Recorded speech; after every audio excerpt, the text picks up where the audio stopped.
So welcome back. This is still the AM show. Let's deal with the issues that we have on the table. We're talking about Ghana's economy. Now, this is an economy that has brought a lot of hardships on Ghanaians. You know, the inflation is skyrocketing, the cedi is plummeting, and people are calling for the heads of a lot of people, including the finance minister, the minister of state in charge of finance, Dubois. The minority is calling for the sack of the governor of the Bank of Ghana, and also the head of the economic management team, the vice president, Dr.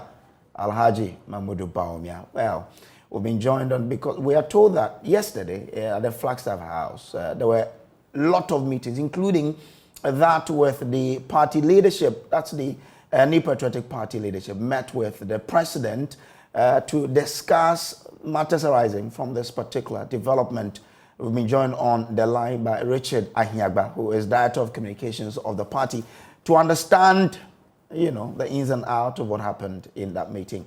Thank you so much, Richard Ahiagba, for joining us. Now, in that particular meeting with the president, what was the, major theme on the agenda, and what proposals did you as a party put before the president? Thank you very much. Pardon my voice this morning. The issue, as you may have recap for your viewers,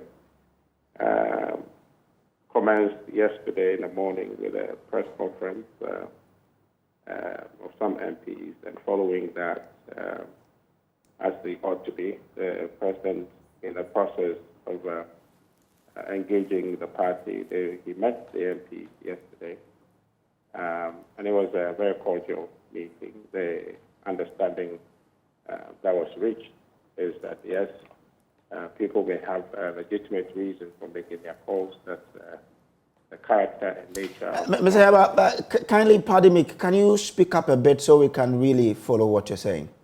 Okay, sir. So is it any better now? Yeah, it's better, yes. Oh, okay. So the president met the MPs late in the evening last night, and the conversation was cordial. The understanding that was reached, generally speaking, is that they're in the middle of a challenge processing our books for the IMF and putting together a budget, which is due here in probably about 3 or so weeks. And so negotiations will be ongoing whilst this process is dealt with, so that the country's finances are not brought to some kind of destabilization in a sense that the processes will not flow freely. And so I think that that understanding that was reached yesterday is part of the negotiation that perhaps will be ongoing until the issue is resolved. So the understanding is that the finance minister will remain at post because we are still in negotiation with the IMF and we're drawing up a budget, isn't it? That's a conversation with the MPs yesterday to have us all understand how urgent the moment is, and the work that needs to be done cannot be stalled or cannot hang in a balance whilst the demands are considered. So the minister is still at post and working. The conversations will be ongoing until a resolution is reached. But the understanding from yesterday is that the minister is still working and focusing on the real challenges that we're faced with and the task at hand. And you would know that in the meantime, yesterday and even perhaps today, the government is still engaging a lot of stakeholders.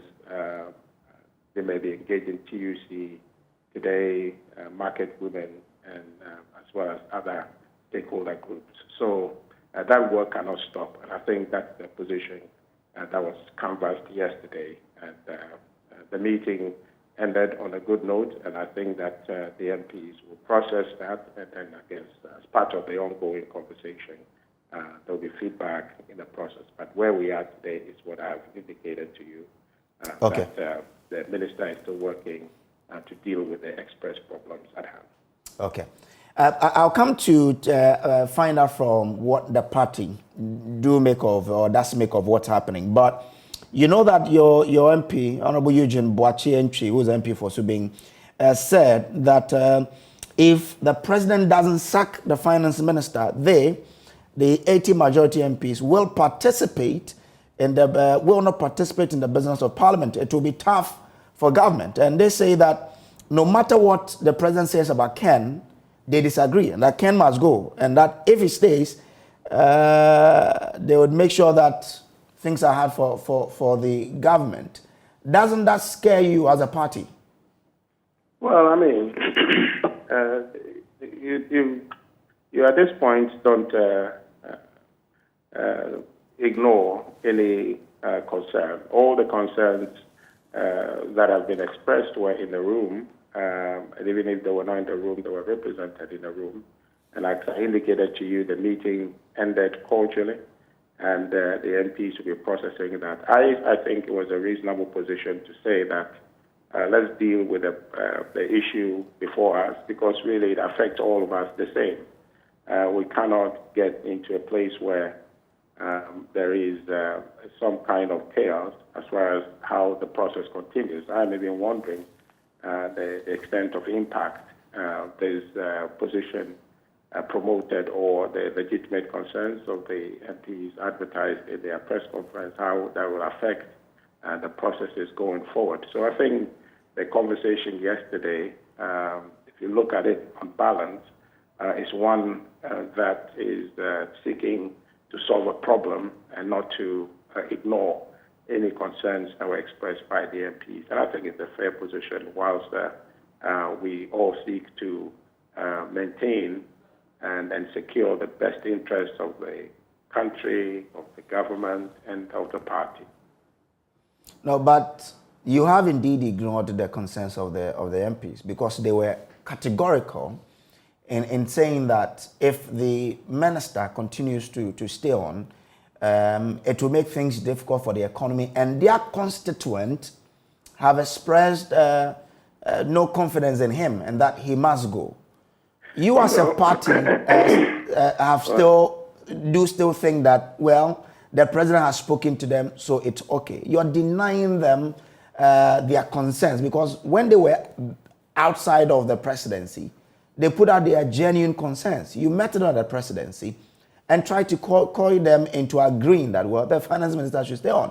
Aren't you suppressing their interest? Like you say, the president is addressing their interest. But in this case, their interest has not been addressed. You sound like an advocate for the MP.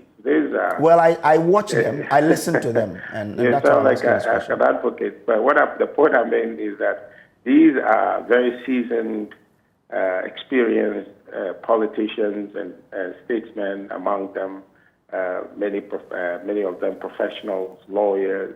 So they know what they want. They understand what is at stake. So they're being in the room and having a conversation. Now, I haven't told you that they have agreed or disagreed to anything, but the reasonable position canvassed is all I'm communicating to you, to say that this is the position canvassed, and I think that is a reasonable position, whilst we focused essentially on trying to preserve all interest, because we have one interest, and that interest as a party, as a government, as members of parliament who are members of the NPP, have one collective interest, which is to advance the lot of Ghanaians. And so that when a position is canvassed, that gives an indication that, yes, we are focused on what business we wanted to do for Ghanaians. That's a position, I think, that ultimately the MPs, their grievances notwithstanding, will see that clearly and would want to pursue that. And that pursuit, I think, that is a sacrosanct call that, as a party, I think that we will not want to ignore. We'll canvass that position strongly. So my indication to you is not to say that a decision is made one way or another, or somebody's interest is suppressed or ignored. The point I was making is that the position forwarded is one that takes into account, or is one that every one of the parties involved in the conversation can see beyond and say that, okay, well, what I am seeking to do is to serve Ghanaians, and this position is allowing a situation to move forward to be able to achieve that objective. So in the interim, I can see my interest, which is to serve Ghanaians, tied to that position. And I think that's where I am hopeful that the issue will be resolved. But that is not to say that the MPs or the government has reached any conclusive decisions with them. But if you ask me, I think that would be a good place to start a conversation from, and then look how we can restore economic stability and get back to the path of growth, which I have every confidence the NPP government is capable of doing because of our track record. What's the position of the NPP in all of this, issues that are making rounds?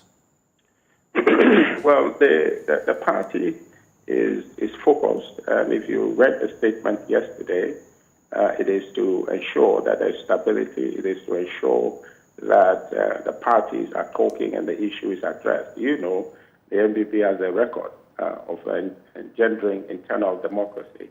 And so that track record is what is going to guide us. And we believe in the freedom of speech and the expression of our members, and they are allowed to do so within the acceptable bands. And so that's okay. The party is focused in ensuring that there isn't anything beyond what democracy would permit. So the party is right in the center, trying to bring all the parties together in a conversation to resolve democratic concern of the MPs and then the governance interest of the government.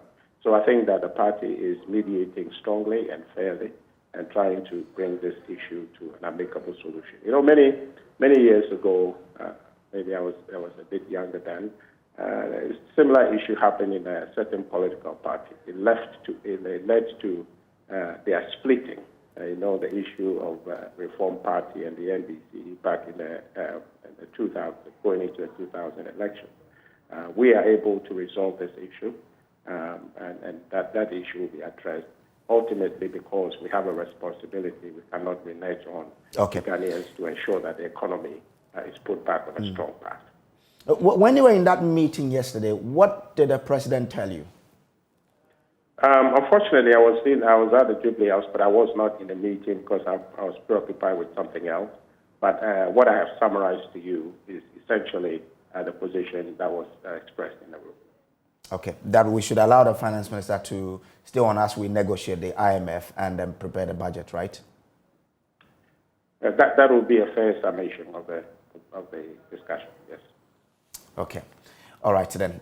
We hope to monitor how things are, because yesterday where the MPs were very, very categorical in this. So we want to see how this goes, that whether they would progress or they would listen to what the agreement that was reached at that particular meeting. We're grateful to you, Richard Anhieba, that you could join us on the show this morning. So Richard Anhieba is Director of Communications of the MPP. So from what he says, you can't surmise that the finance minister will still hold on to his portfolio as a Minister of Finance because we are negotiating with the IMF and also preparing the budget for 2023. Well, Kina Likimani is Director for Special Program at Odikro. And so Kina, thanks for joining us. You've listened to Richard Anhieba there. We were not in that meeting, but it looks as though the president has been able to convince the MPs and the party that, look, the finance minister would have to continue as we try to meander our way through the double problems of meeting with the IMF and trying to get a program and also preparing the 2023 budget. What do you make of this development? Utter hogwash. No. Look, we do not want a budget that bears the imprint of Kenoforiata. Ghanaians have had enough. Let me just point out one thing. The caterers of the school feeding program, the majority of them across the country have not been paid for 3 terms. 3 terms. In the meantime, we hear they paid $800,000 to the GFA for, I hear, Brazil and Nicaragua. These are the decisions they are making under economic duress. We don't want, he has to go. There are other people who can continue the negotiations. Besides, we can't even trust somebody who took us out of the previous IMF too quickly. We can't trust somebody who has so publicly denigrated Ghana going to IMF. So he has to go. Are there not other people? He has to go, Charles Edubayin has to go, and all the systems and intelligence and aids they have put in place must go. Because part of part of what is happening in the market, because these are people who also understand market confidence, is the fact that he's still on post. For as long as he's on post, the market is not going to have confidence in Ghana. So he must go. The president is too comfortable putting his feelings above the needs and the well-being of Ghanaians. He's put his family member above the country. He's put his fear and the fact that he doesn't want to face Ghanaians, he's only going to come this week, above the best interest of Ghana. What's more? But you see, this is not even up to him. This is to us Ghanaians. We have seen enough of this guy. It's been 6 years. We have seen enough. And the thing is that I remember, as we all must, when Ken was telling us that he objected to the wholesale implementation of the free SHS, and that he would have preferred that middle-class people pay something. It is a view I share. In fact, I find it immoral for middle-class people to not pay for their kids' education. But he did not have the courage. He didn't have the courage to insist, and his cousin, the president, did not respect him enough to take his advice. They have a dysfunctional relationship where the economy of Ghana is concerned. And that relationship must be broken up for Ghana to thrive in the next 2 years. They have a dysfunctional relationship, those two, where we are concerned. We are the ones suffering their dysfunction. One of them has to go, and obviously, Akufo-Addo should fall on his sword for his cousin. He's helped him enough. We are all grateful for his service to his cousin. He must go. It's dysfunctional. Okay. You can surmise from what happened in Parliament that if 80 MPs from the MPP side are saying that he should go, and 137, from the minority, you can then say that over 200 constituencies in Ghana want the Minister of Finance to go. So, surprising to hear that he should still stay on. But don't you also agree with them that once we are negotiating with the IMF, he began it and he should be the one to conclude, and therefore we should let him conclude these ones before probably any decision is taken? You cannot have somebody who so colossally has messed up our economy be the one to shepherd in the new change of regime. In which logical sense does this happen? No. Number one, he got us here. He and his cousin, they got us here. Number two, we should have gone to, if in the end we're going to go to the IMF, and I'm not an economist, and honestly, I am somebody who doesn't like IMF anyway, but if we were going to go to the IMF, we should have done so much sooner. We began this year, I'm sure, with projections of how badly Ghana was going to go. We've waited until now we are in October, and the pressure for importation is reaching a peak and is driving the city down. Now they want to tell us that he should be in place. How? He should go. And yeah, one can look at the 80 MPs. They are even late. MPP has been late in calling to order their leader and his finance minister. MPP has been late. The president has subjected Ghana to significant state capturing elements of our society. But our voice and our minds remain our own. It is time for him to go. There is no logic to why he should still be there now. If the president wants to disregard us, well, he should do so to his own detriment, I guess. But we should not be disregarded. Why? Oya bosom. Oya bosom. Aye, there be. Well, we do not need another budget to Akufo-Addo. We do not need him to be the one to negotiate with IMF for a mess. We can't trust him because he doesn't like the IMF. The IMF actually is going to put significant dent in MPP's ability to use a lot of our monies to do campaigning in 2024. So the deal, we should even be wary about the deal kind of to negotiate on behalf of Ghana. He's not the one to do it. Neither him nor can the vice president or the Bank of Ghana person or whoever should go near this thing. If the president wants to tell us that he is prepared to put us on a different course, he must immediately sack Kenofurata. Then he must cut his government size. Then he must do some things in the foreign exchange market. That will indicate to us that when we get a new finance minister, it's not going to be somebody who will be following the blueprints that Kenofurata had left behind. We have had enough. We've given him 6 years of our lives. And the repercussions of the 6 years under their economic management will be felt for many years to come. Well, if he fails to, if a president fails to sack him, the minority has indicated clearly that they want to institute a vote of censure against him. Is that something you would now say we should push, that the 80 majority MP should also not relent in their effort and they should support the minority in this vote to ensure that Ken Furata is gone? Listening to what you're telling us. Absolutely, because that would mean that they are standing with the majority of Ghanaians. For too long, and I am a parliamentary watcher, for too long, Parliament tends not to stand with Ghanaians. We need Parliament to stand with Ghanaians now. We need them to be on our side because we are going to get this man out and we are going to make our voice very strongly heard. The president is not doing right by us. They can either be with us or they can be against us, but there's no need to be against us because after all, the people give you cover.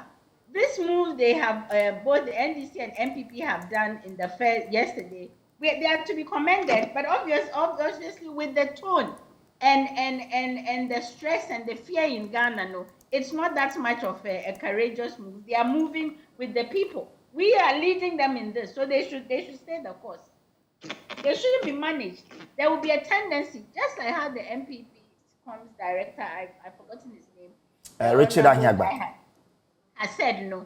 They went for a meeting at Flagstaff House, and the president and his people are managing MPP. MPP people now should resist management. And Ghanaians, we should resist being managed by these people. They've used, or including using the Bible to manage us, we will not be managed anymore. We cannot be managed into our own demise, which is what is happening. Okay, all right. So the Forex Bureau operators and the Bank of Ghana met yesterday on how to control the city. The Bank of Ghana governor said, as we speak, the exchange rate is around 12.5, 12 cities, 50 pesos, but they are hearing of 15 cities and they don't know where it's coming from. The Forex Bureau operator said, well, the Bank of Ghana has allowed the black market to operate, and that's why things like that are happening. And they are saying that they are now going to institute measures to regularize the sector to ensure that this is controlled. Does that probably bring you some sort of respite as you call on government to ensure that it checks how the city is falling? Well, first of all, it's always taking aim at like people who sell the traders in the currency and the traders in the markets. It's low-hanging fruits. That is not going to solve your problem. If Bank of Ghana is actually very serious about this problem, currently they force the mining companies to sell their foreign exchange directly to the Bank of Ghana and not to the interbank market, which is what they used to do. So if the Bank of Ghana itself is concerned about what is happening, they should stop that sale, that forced sale of foreign currency from the mining companies directly to them immediately. That would do some help. Number two, we need to address the issue of fuel. The president, again, for 6 years has seen to it that it does not function, which means we are importing all our fuel. That is unsustainable. These are the measures that help with, and even me, I'm not an economist, but I think I understand a bit. I have some brains with me. So there is a lot more that the Bank of Ghana. Look, if these people wanted to solve this issue, they would have solved. Don't come. This business of they don't know where the 50 rate is coming from. Do they not have analysts? They shouldn't come and insult our intelligence today too. They should start looking at their policies. This business of it's a rule in Ghana. We should enforce this rule of no quotations in dollars. But the Bank of Ghana actually quotes things in dollars themselves, and then they watch governments quote things in dollars. Nigeria banned that a long time ago. These are some of the wedges. Instead of telling us that you don't know where the 50s came from and black markets and blah blah blah. Black markets were not doing this when the CD was at $3, three CDs, or the dollar was at 3 CDs. So they shouldn't come and again do some shallow policy talk. Okay. There are real policies they have in place that they need to change. Policies they need to now put in place. They should look to their own work. Okay. Now, with your understanding of how Parliament works, what do you envisage to be the action that Parliament should take in this moment we are? Because it looks like the government would want to hold on to the finance minister and all those that people have spoken that they should go. What should Parliament do? Well, there is things that, with Parliament, with Ghanaian Parliament, there's always something they should do, and then they always do something far less than that. What Parliament should do is they should stick to their guns and in fact, beyond the issue of right now, the Kenofrata being at post issue is such a red herring for us that we can't see anything else. But there are things that have to be done. Ken has to go. In fact, the Ken going is a minor issue. They should stick to the guns and they should impeach him if the president doesn't let him go. But there are other issues of accountability that they must. Parliament has a role in our constitution and in our governance that nobody has. They should start to really, really put the government to account and stop making deals that drain Ghana of our earnings, our gas earnings. I hear there's a deal that they are allowing. They say it's okay for some revenue from gas to leave these shores. No. We don't want that. We want we want Parliament to help Ghanaians seal all the leakages outside of this country. So there's actual work to be done, which they never seem to do because they collude with the executive. There is a role here to be played. And the role that the Parliament must play now is even more critical. Because now we have an executive that is not interested in what is happening in Ghana. In fact, has caused this issue, our current crisis. So Parliament, beyond the Ken thing is not even the biggest problem we have. The biggest problem is sealing the leakages from our economy, negotiating and abiding by mining and energy and extraction policies that keeps a lot of our own income here in Ghana, operation of toll, cutting down this. Would you believe, and I'm sure we are all observing it, we are in a current economic crisis, the worst we have seen in the Fourth Republic and possibly the worst Ghana has ever known. And look at the size of this Akufo-Addo government, the ministers, the deputy ministers, the special assistants, the aides. He must cut his government in half, if not more. We don't need, first of all, we don't even have the money to keep these people at post. We don't even have the money for them to do the work. And let me not even talk about corruption. And the Parliament must make sure that Ejapa or Ake or any of those things, those deals that are designed to capture Ghana and to continue to steal our resources, make it past the gates. There is real work for Parliament to be doing beyond this kind of issue. They shouldn't, in fact, since we are refusing to be managed, they shouldn't come and think that the Ken thing is the only thing, and therefore if we got Ken out, they've done their job. There's a lot to be done right now in rolling back this capturing that Akufo-Addo has put us under. Parliament, you expect so much of them, but they will do little. So you what can I do? I'm not going to say I'm hopeful. What I'm going to tell Ghanaians today is that now it's not the time to say Yabre Ghana politics and now we do not want to be engaged. If nothing at all, we can now really see. If you didn't know it before, now you can see how the policies of one government and the inaction of Parliament can get a country into. And let me tell people that it can get much worse than this, as we know. September, October has been terrible. It can really even, the city can really even go lower, right? We know that. So we want Ghanaians to be watchful. And if your MPs don't do things, go and do not sit in your home set crying. Go and let them see your tears.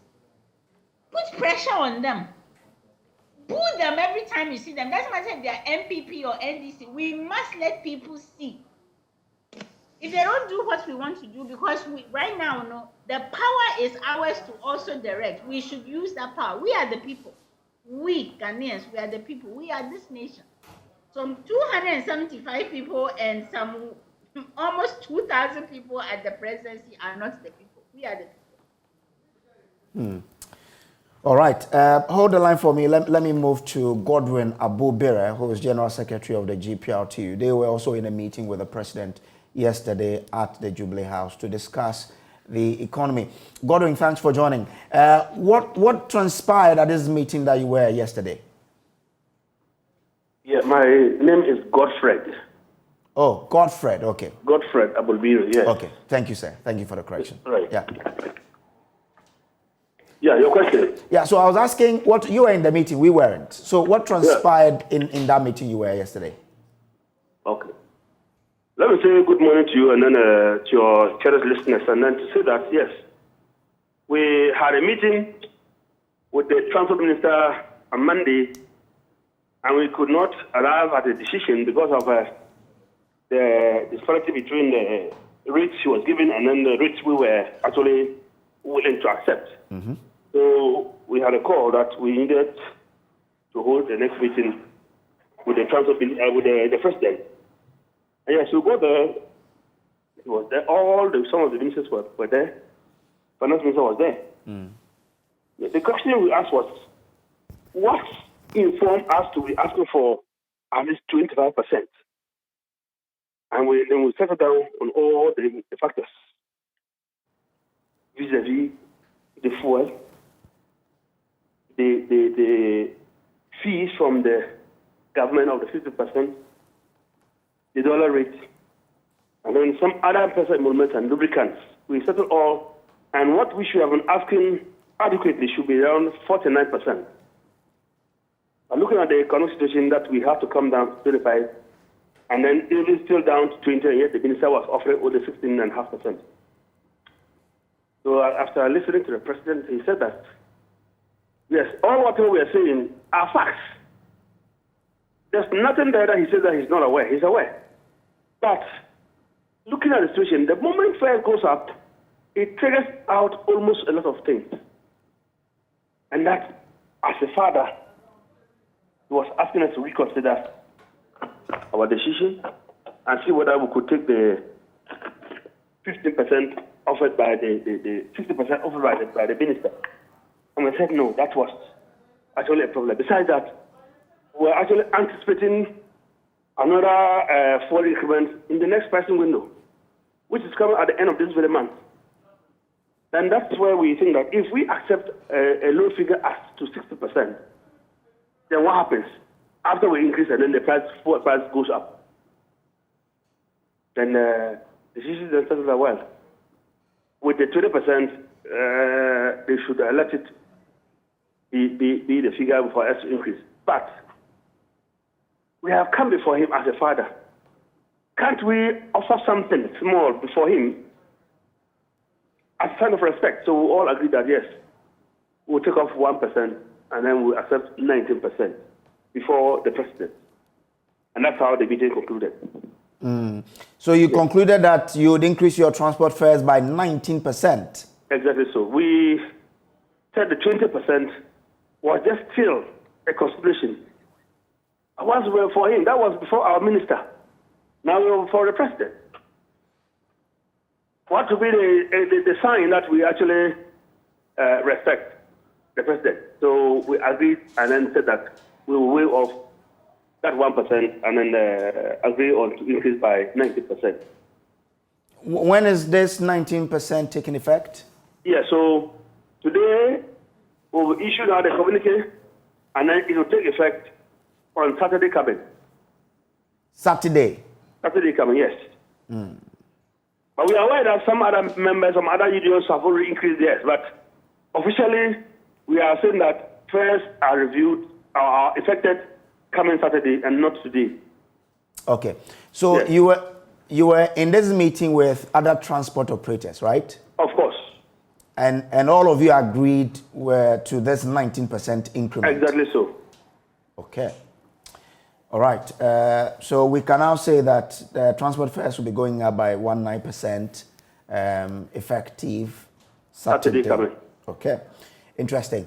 But aside that, were there any other proposal GPRT and transport operators took to the presidency as to how this economy, the challenges we are in now, can be dealt with?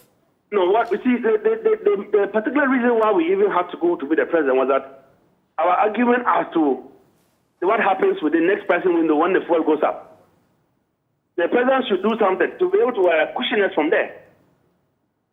Whichever way the president can do, such that when the fuel price comes out, we're anticipating that by the next pricing window, it might shoot up to even 20.20. Now we are buying almost 16.0%. So the president assured us that yes, when the price comes out the next week and it's up, government will do something about it. They are working on a lot of things, including this IMS issue. That might even be used to arrest all this kind of unstable rise of this fuel price. Mm. So we believe the president and we think that they will actually do something for us. Okay. He didn't tell you exactly what he will do when the increment comes? Yes, definitely. Interesting. Okay, so that's Godfred Abubere. He is General Secretary of GPRTU there. So for GPRTU, your interest in this meeting was just about the increment in fares and the increment in fuel prices, right? Yeah. Okay. In this meeting, were any other organizations part of that is not related to transport? What did they also put up? No. See, even though they were not in our meeting. Our meeting was basically transport operators meeting the president. Okay. And there was no any outsider apart from us. Okay, all right. Godfred, I'm grateful that you joined us. Godfred Abubere is General Secretary of the Ghana Private Road Transport Union. He's just telling us that they were in a meeting with the president at the Jubilee House yesterday, and he's told us that the agreement between they and the government is that GPRTU and all transport operators will now increase their fares by 19% effective Saturday, 2nd November. So that's it. So it's 29th October there. So Saturday, 29th October. So bear in mind that one.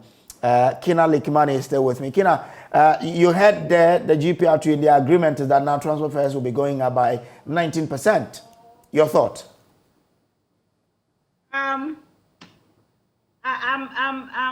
What can one say? One is just speechless. I hear everything that the leader of the union had said, and as he keeps pointing out, it's what we call an ongoing situation.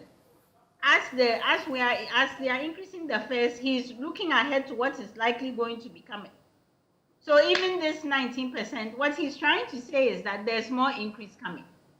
And here we are. The entire financial brains of this government is waiting on IMF. That is what we are doing.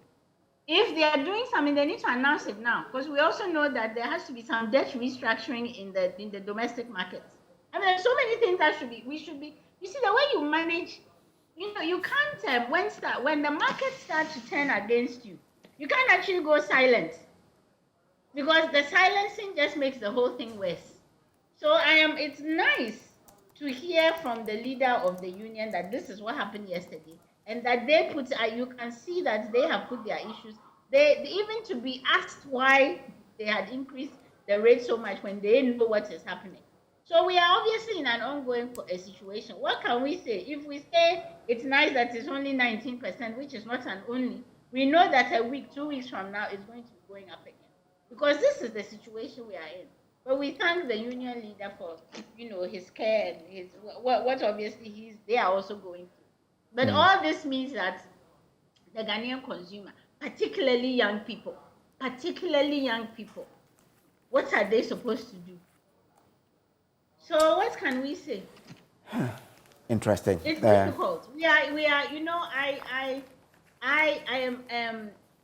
I keep saying, and indulge me for a minute. I keep saying that if I ever wrote my own memoirs, I would title it "I Lost the Country," because I was very young in the 70s, and I could see, you grow up with a certain type of Ghana, and I knew that as an adult I lost that Ghana. Okay. Right now in 2022, there are young people 40 and above and below are losing a Ghana they have known. Okay. We've always had mismanagement, corruption and all those. And people are scared and stressed.